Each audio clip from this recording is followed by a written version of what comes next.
Okay. Good evening, everyone. This is Dr. Amrita Patel.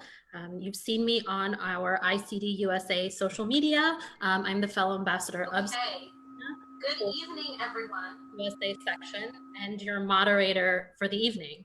I am a general dentist in New York and lucky enough to practice with my father. I was inducted as an ICD fellow in 2018 in Honolulu, which was an amazing ceremony, and it was really a pleasure to be part of.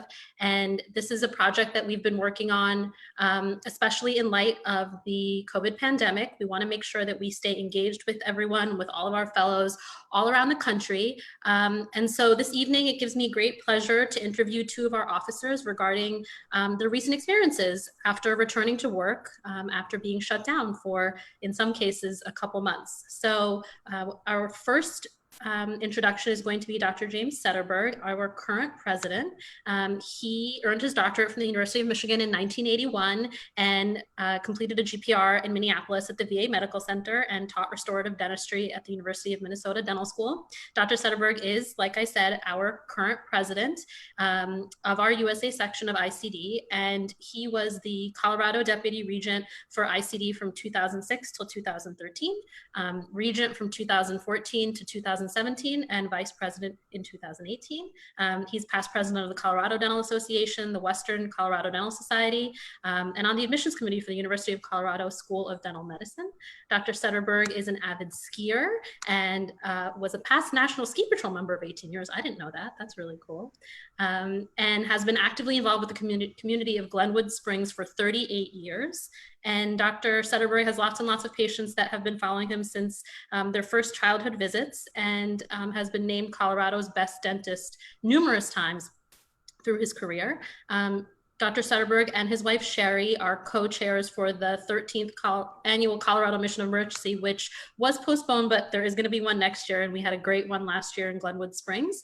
Sherry is a hygienist, rock star, triathlete coach, and cancer survivor. They have 3 adult children, Tyler, Whitney, and Carly, and 1 grand dog, Rosie. Thank you for joining us, Dr. Sederberg. And we have Dr. Peter Quirch, our immediate past president of our USA section. He is a 1991 graduate of the University of Pittsburgh School of Dental Medicine and was ASDA president in his 4th year in dental school. He is a 2nd generation dentist, just like me, who maintains offices in 2 locations, and his primary practice dates from 1915, which I did not know. That's really cool. He is president of his local dental society, and in 2015 was named Speaker Emeritus of the Pennsylvania Dental Association by its Board of Trustees.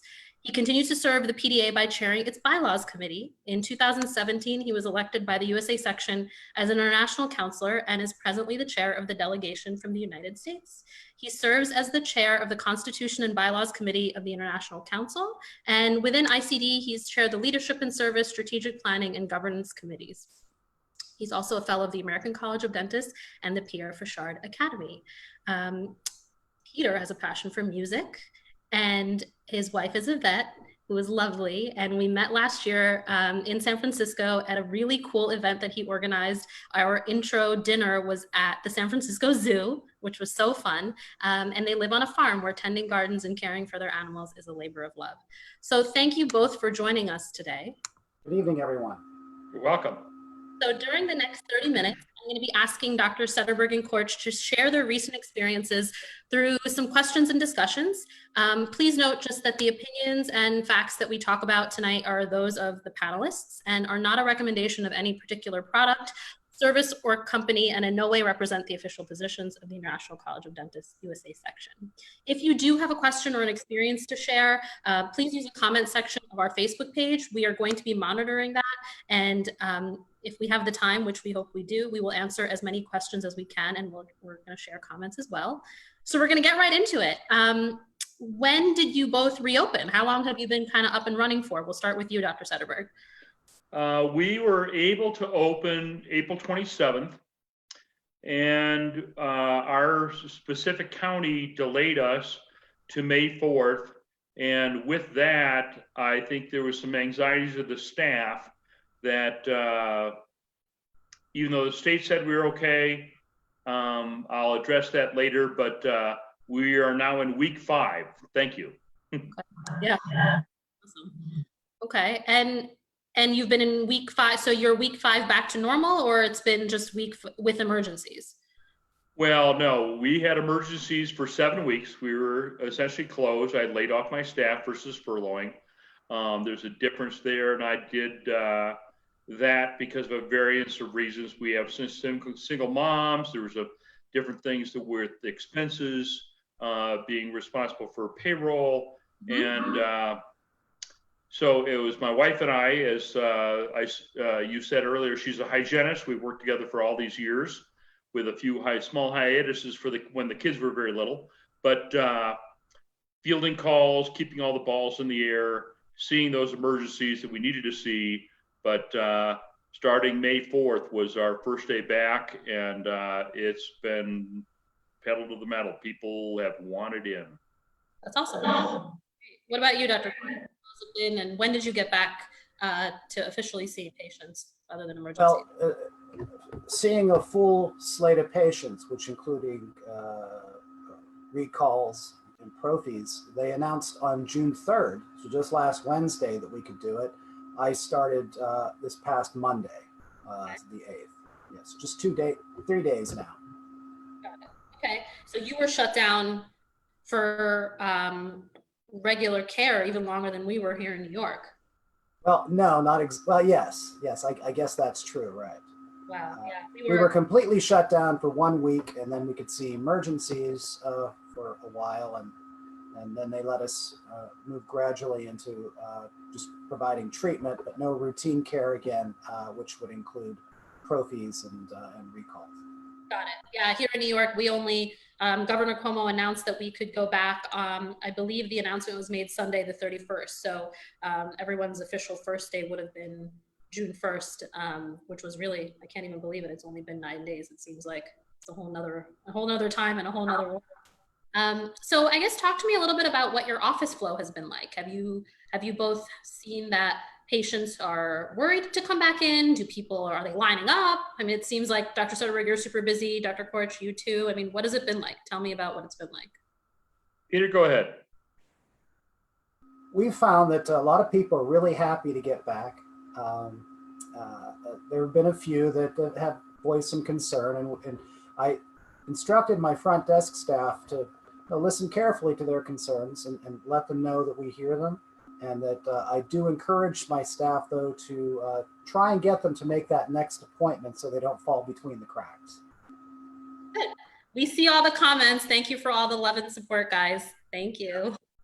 My comment on that is Amrita or Dr. Patel and I had sent a TikTok video that we had sent out from our office that we would be open May 4th.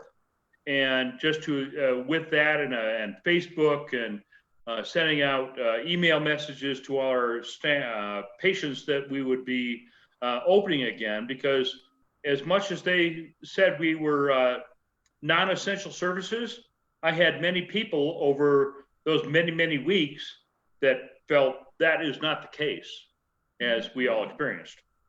But with that, patients came back with, we want in, we probably needed to reschedule 600 plus patients. Yeah, over the time that we were closed. So I've got 3 hygienists that are working full time, and they're keeping me running. I'm thankful that we're in a very small community, but there's been a pent-up demand, and people are very happy to be coming in. We shared with them via social media all the things we've done and what they should expect when they come in. The questions beforehand as far as their potential exposure, that we would be taking their temperature, that we were having a virtual waiting room, having a call from the parking lot that we could meet them and bring them in to help minimize that, staggering our appointment times so that you don't have 3 hygiene patients coming in at 7:30, 8:30, 9:30, that you vary that for 10 minutes, and then there's not a wait at the front desk for them to check out, that we're making appointments in the back. A variety of things we put in place, but we shared that with them so they knew what to expect. And having dry runs with the staff beforehand was essential. So it was not so strange when we had day one. Got it. Yeah, I agree. It's important, I think, to let the patients know things aren't quite the way they used to be. So, Yeah. And how are you both doing that? It's being done like when you confirm the patients, also on social media. Like, is it everywhere across all fronts? You're letting them know repeated times? yes, social media, and when we call them, contact them to come in. We let them know what to expect. Got it. What about you, Dr. Sederberg? Same thing? Yes, and I think everyone is very appreciative of that. I mean, I've also shared with them some of the things we've done in our office. Thankfully, we had an alternative entrance into our office, so they could come in at very time. There's very little face-to-face interaction with any patients, as many as we see throughout the day. And I think that once they've realized, and I take care of many of the local hospitals, doctors, and staff. And in these last 5 weeks, I've seen numerous individuals from that entity, and they have sent comments back like, thank you for doing everything you have, and it's safe to go to the dentist. As much as we were listed as the #1, what is it, Washington Post or New York Times, saying that we're the most at risk, and so. Good. I found the patients also realize how uncomfortable some of that PPE is because many of them comment on it. Yeah. We could have dressed up, Peter, with all our gear on, but no one would recognize us. No, it's honestly a little bit stifling. At least I found I have to take breaks to kind of take everything off and take some breaths and step outside for a minute. Like it gets really hot underneath all those layers. So tell me, I guess, we talked about all the positives and patients being really appreciative and being able to go back to work. Talk to us about complications or issues, because that's really where everyone is kind of getting slammed with PPP and bills and employees and patients and sterilization and guidelines and mandates and what's a guideline and what's a mandate. So talk to me again about just kind of issues that you both have faced personally in reopening. Do you want me to start, since I've been into this for 5 weeks now? Please continue, yes. Well, as much as we were closed for about 7 weeks here in Colorado, and my wife and I were there most days in those 7 weeks. It wasn't like, oh, I can go play golf and I could go take a trip. Of course, none of us could travel anyway. But so many things and anxieties that we've all had with expenses that were coming in and no income. I'll share with you, I'm a private practice. I still practice full time. I think I billed out $106 in the month of April. Wow. I want to tell you how many multiples, tens or hundreds or thousands of multiples of that I, well, not thousands, but, with what we're doing to prepare for when we could reopen. Right. So the challenges, could we get a PPP loan? I actually changed my bank from one to a fellow Kiwanian who's been a friend of mine, because they did small business loans and I had some other accounts with him. And my local bank that I've been with for 30 years just didn't seem to recognize my needs. Okay. So thankfully I was able to receive one of those. I know many either didn't apply because they didn't think they could or should, or didn't want to accept that, but I was very, very thankful that I was able to do that, because otherwise I would have to be going to my personal savings to pay for payroll and expenses that continue to come in. My accounts receivable were never lower than what they were when we finally started again, because some checks came in, and then all these different things. But I think one of the biggest challenges that I had were my staff anxieties. Okay. That as much as we had waited for that magic day when we could reopen, mine happened to be April 27th, and the state still had a mandate to stay at home until May 1. So we sent out an email or a text to all my staff and said, hey, we're going to get together. We're going to talk about the changes we've, made and all the improvements we've done for your safety and my safety and our patient safety. And I thought that first day when we met, half my staff might show up. Oh, wow. Effort and money that I had expended to make everyone safe, I must say that I felt very saddened, perhaps angry. Everyone showed up the next day. It was like wonderful. Everyone had masks on, everybody stood 6 feet away. We talked about all these different things. I didn't close the front reception area, all these different things. Anyway, that next week, we decided we were going to delay our opening.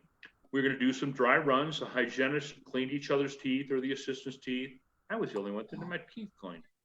But anyway, they experienced what we were going to have. Virtual waiting room, call from the reception, the parking lot. We'll meet you in the foyer, take your temperature, come in, wash your hands, rinse your mouth, do all these different protocols that we've placed in or put in place. And then when that next Monday happened, it was not so foreign. And it's now become routine, although more onerous, certainly. Okay. What about you, Dr. Korch? Well, I think like many of the folks watching this, one of the problems we're having was interpreting what the government was saying, because the Everyone CDC, has something different to say. Exactly. The CDC would say something, or Department of Health would kind of interpret that, and sometimes even take it a step further. It certainly is really confusing for all of us. I mean, a perfect example happened this week when the World Health Organization said on Monday that asymptomatic patients probably don't transmit that much, at least rarely. Right. And then the next day they changed their minds. I think it was sort of the blind leading the blind. They really don't know what to do with this thing. And of course, the elected officials and the bureaucrats, they don't know what to do either. And we're just kind of caught in the middle, us and our patients. So that was pretty frustrating for, I think, all of us, not just me. Yep.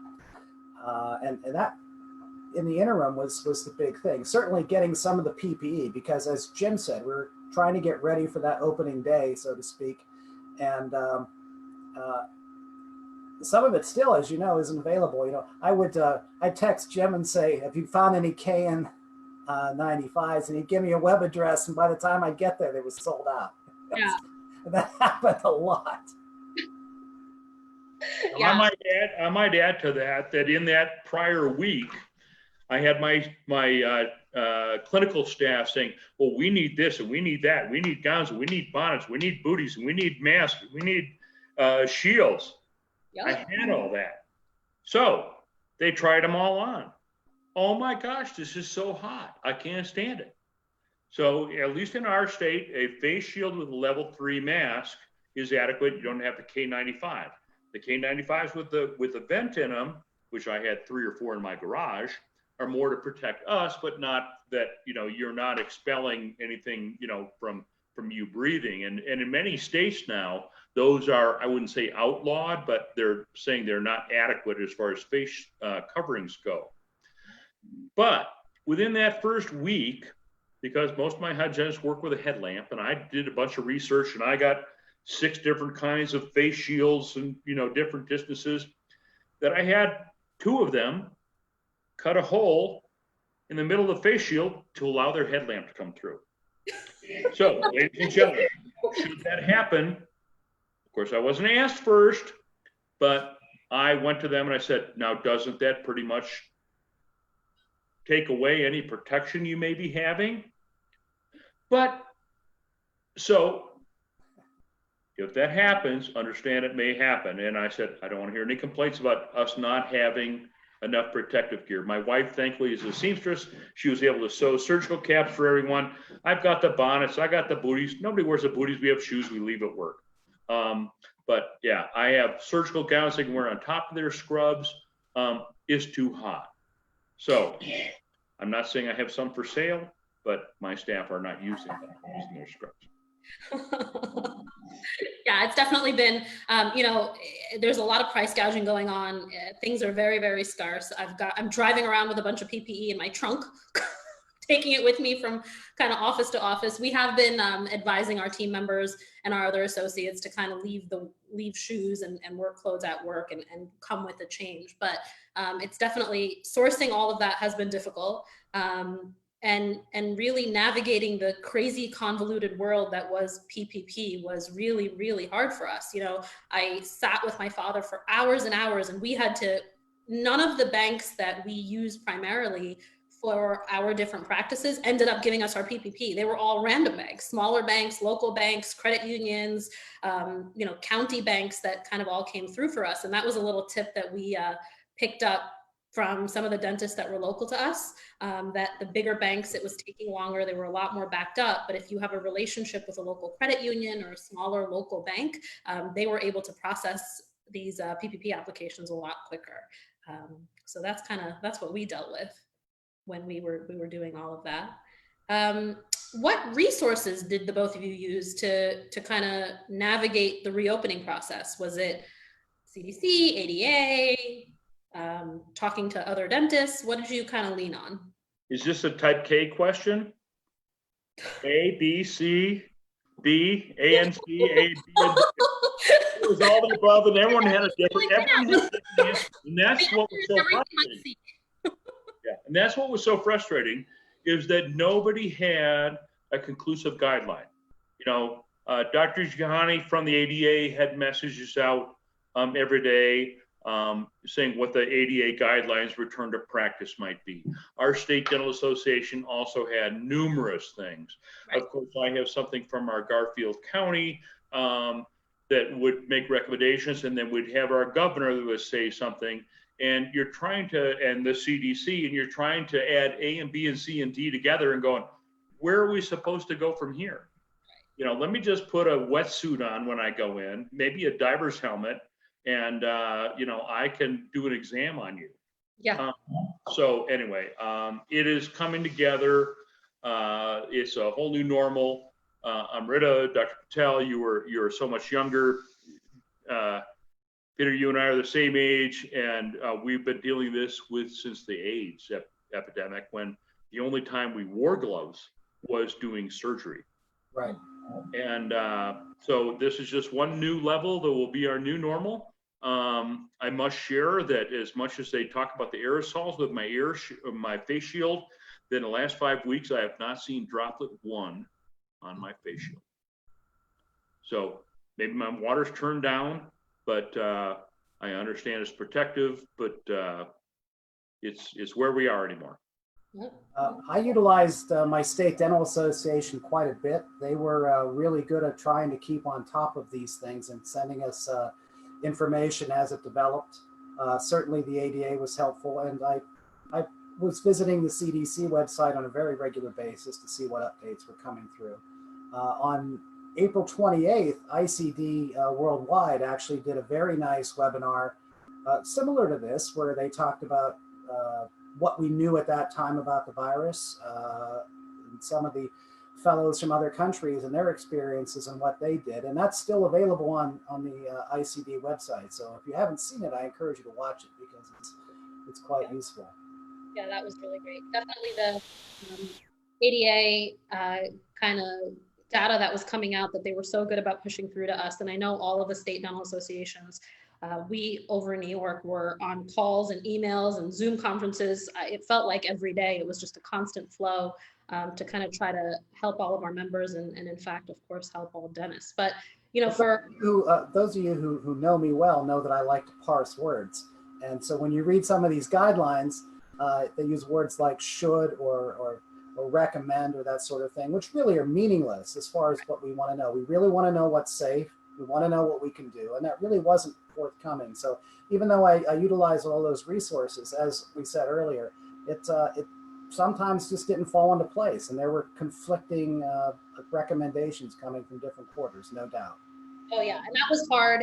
It was hard because and then it was also difficult because it was like, what's a mandate and what's a guideline and what's a recommendation? And is this governing, or is this just a scientific body? And are they telling us what to do, or are they not telling us what to do? Or are they just telling us to fill in the blanks? And I think there was a mass amount of confusion that came from it. definitely through that, exactly what you said, Dr. Forge. So it was hard to kind of navigate all of that, for sure. And do you both have any tips or kind of anecdotal advice for practitioners who are just beginning to reopen? I know some of us have been open longer than others, but what's your best advice or any tips that you have for anyone that might be watching? Well, Peter, you're pretty fresh. You want to start on this? Do you want me to go? Well, I'll tell you that, as far as I said earlier, we started on Monday with a full schedule, but we were still seeing, for the past almost month, we were seeing emergencies and urgent care. And one of the things I did was have what some people are calling a soft opening. We didn't just cram the schedule full of people. I wanted my staff to be comfortable with the new protocols. Jim described it as a dry run, but I wanted them to be comfortable with the PPE. And I will tell you that it was a good thing I did it, because one of my staff members quit. She said she was kind of concerned about getting this disease, and she understood very well that how important wearing the PPE was, but she couldn't stand it. It was too claustrophobic and confining, so she left. So I don't know that a lot of you are going to have that problem, but it is something to be aware of. I'm glad I didn't have a full schedule when I started, because it would have been a mess trying to do it. Well, I will echo a few things, and I'm going to say very strongly that we need to be cognizant of our staff's anxieties. As much as we're prepared to go back to work, we've been anxious to do this. We've had no income. We've got patients calling us. We're there on our own without staff to support us. My wife's a hygienist. She was an assistant in high school many years ago. I love her. She assisted me on my boards. I love my assistant that much more. So I am very happy working with a full staff anymore. But I think we need to be sensitive to their anxieties. Is it, because we're listed as some of the top exposures, were they more comfortable, depending on their salary level, being on unemployment? And it's like, I don't need to go to work and I can make this much money. Were they getting those supplemental checks that, even added to that effect? If they refuse to return to work solely on the reason that they are anxious, they are more exposed, if you've done any research on this, that is not a sole reason that they cannot do that. And if you offer them their employment back and at a full time, if you've got those employees and they refuse, that you can call the unemployment office and they will discontinue their unemployment benefits. Now, you hate to be the bad guy or bad girl in this, but we do have a little power play card that we can do there. But you will have staff members, Peter, as you alluded to, that have those anxieties that just don't want to return to work. Yep. And that's okay. We need to respect those. We need to respect those anxieties. And by having those dry runs, delaying a week of opening for me, geez, I've been shut down for 7 weeks already. What's another 5 or 6 days, or 4 days of production? So when we did that, and then having the acceptance of this is the new protocol, this is how we're going to work through our day, we have all these safety precautions in place. Heaven knows, we, Peter, you and I, certainly as older docs, we're the most susceptible out of probably all our office staff. Why would we not put cards in place that are going to make us the most safe in practicing? And I will share with my patients, we did it not only on social media and other means, but when I'm going in to do an exam, I'm sharing with them how we put in air purification, what we've done to help protect them, the staggered appointment time. They're seeing all the differences that we have in our office, and certainly us coming in with face shields on, different PPE. Heaven knows I haven't worn scrubs to the office for probably 20 years. It was a pair of Dockers and a golf shirt or a dress shirt in the wintertime, and now they're seeing me with a surgical cap on and all this other gear. And so they know this is real, and we're doing it not only for our staff's protection, but their protection as well. And I think they've been very, very receptive of that. So I think that's the biggest thing, is be sensitive to your staff. We can't do it without them. And let's let them know that we're doing everything we can to keep them safe. You have anything to add to that? Well, Jim covered most of the points I wanted to mention. I mean, the air purifiers I have are about the size of a keg of beer, and they're sitting right at the foot of the chair, and that's one of the patients look right at it when they sit down, and they more often than not ask about it, and I explain what it is and what it's there for, and I think that adds a sense of security to their experience that we're taking care of them. Yeah, I've pretty much had the same. Interestingly enough, and hopefully he doesn't get upset with me for sharing this, one of our big concerns has been my father. I practice with my dad. He's an endodontist, and falls into that high risk category. And I have a mom at home that's a cancer survivor, 15 years this October, thank God. But it's been definitely worrisome. And, the amount of aerosol that gets kicked up, especially when you have a rubber dam on with an endo access, negligible or not, it's still of concern. And we actually have gone ahead and brought on an endo associate to take over most of his actual clinical work. He's going to still be kind of around helping run operations and doing consults, but for the time being, because there is still enough unknown, we decided that the one person that we obviously have to protect is him. And so this is actually going to kind of take away a lot of clinical work from him, just kind of until we figure out how to navigate this a little bit better. Go ahead. I see we have a question. Do you want to take that, Jim, or do you want me to? I want to add one thing real quick, and then we can go to the question. If any of you are looking at air purification systems, I know that some states have indicated that they want to have a UVC system in place. Now, we have UVA, UVB that are sunglasses block for our eyes. UVC is being used, and if you look at any research on that, is a great viral killer. But it has been shown also if you have a handheld, you got to wear glasses that if there's any exposed skin can cause some cancerability, or and it's like, I don't know if I need to do that. They've got pictures of robots going down a hospital hallway and blipping this, and the room's got to sit for 30 minutes. If you have the luxury to do that, absolutely do it. It's going to be great. The air purification systems that I did a lot of research on it, TRIPA HEPA filters, ionization. We know that this virus is a 0.1 micron. The systems that I purchased, and I won't mention any names, you can do your own research. I'd share if you want. You can ask a question. Goes down to 0.2. We know that virus needs to be transported on a water droplet. Any water droplet certainly is going to be larger than that. The systems I have in my office will regenerate the air in the offices by 6 times an hour. Wow. So you can put those cards in place and have your staff feel safe, even if they generate aerosols, because why they wanted those rooms to sit for 15 minutes were for those water droplets or to drop. And then of course, we cleared all the horizontal surfaces, brochures, magazines, everything else. I have a beautiful reception area. They go right through it on the way out the door. Anyway, if you want to put that in your office, they are not onerous. I did look at some of those hospital surgical things. Those are certainly thousands and thousands of dollars. If you choose to go that way, you can. I don't know that you need to. And if you want to add that level of protection to your office, you can do it. And I have a 2,000 square foot office, and it was probably a few $1,000s.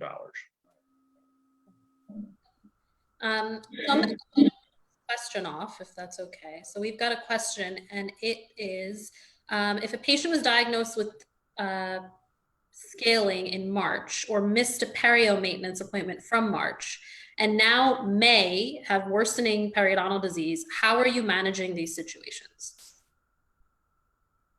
I would schedule them for the deep scale root plane.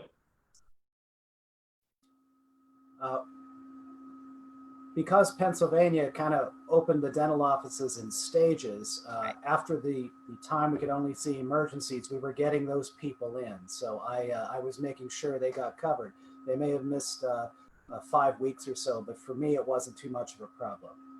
I kind of prioritized those folks once we could get at least them in, right?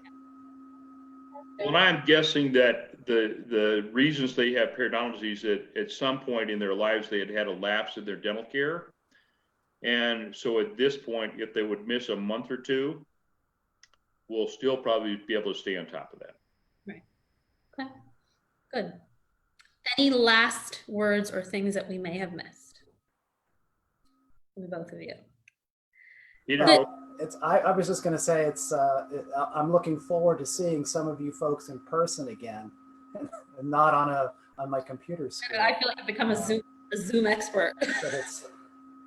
But it is nice. It is nice to get back to work and to take care of people again. There's no doubt about that. And if you haven't done it yet, it's a good feeling to be able to do it. Yeah, definitely. I know, for all of our dental student and resident friends that are kind of coming out into a little bit of an unknown world, it will be okay. Things are going to kind of normalize. It will be okay. Patients are going to come in, they're coming in, and we're doing our best that we can to take care of everyone in the safest way possible, like we always have, right? Like we always have. Dr. Sutterberg, any last words? It will return to normal. I must say that our first month back to work was far beyond what my expectations would be.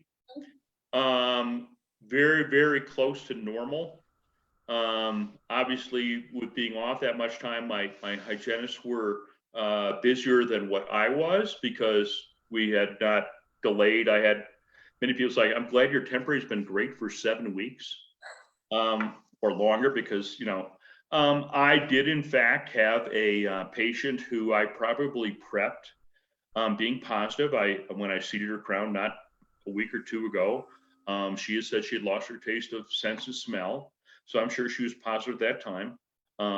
I've been negative as far as any of those antibodies go. So I think that the protection that we've used previously has probably been pretty darn good, because that's what we do. And when we've been through this with, TB and, different bloodborne pathogens, but understand that, we will return to normal in our practices. It's been a huge hiccup. And I just want to tell everyone that I wish them the best. Be sensitive to the staff, if anything else. That was my biggest thing, because I almost felt it a slap in the face with as much as I had done, that they were hesitant. But that was their emotions, and I had to appreciate that. And it took me a little while to grip that. So think about those things and be sensitive to your older patients or those who may be more compromised, and share what improvements you've done to your office that you are looking out for their behalf. And that word spreads like anything else. I'm in a small community. I've been here for 38 years, and they know if they've been a patient of yours for a long period of time, that they will continue to be, because they know that you're looking out for the best care. Yeah, really true. We would all like to ask our fellows to share your experiences in reopening. In a short video, we're going to send out a link to upload the videos and they're going to kind of go out in our key mail, and we're going to share some of them on social media. So wherever you are in the country, if you want to kind of send in something and let us know how you're doing and how it's been, that would be great. Look out for more of these with more of our leaders from around the country, and make sure that if you have any other questions or anything else that you want any of us to answer, this is going to be posted on our Facebook. It's live right now, but it will be there for review. And you can definitely ask questions in the comments that are going to be below, and one of us will get back to you as soon as we can. And with that, we are going to say good night to everyone. Thank you, Dr. Patel, for hosting this. You're welcome. Good night. Of course, have a great evening.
Anybody still on?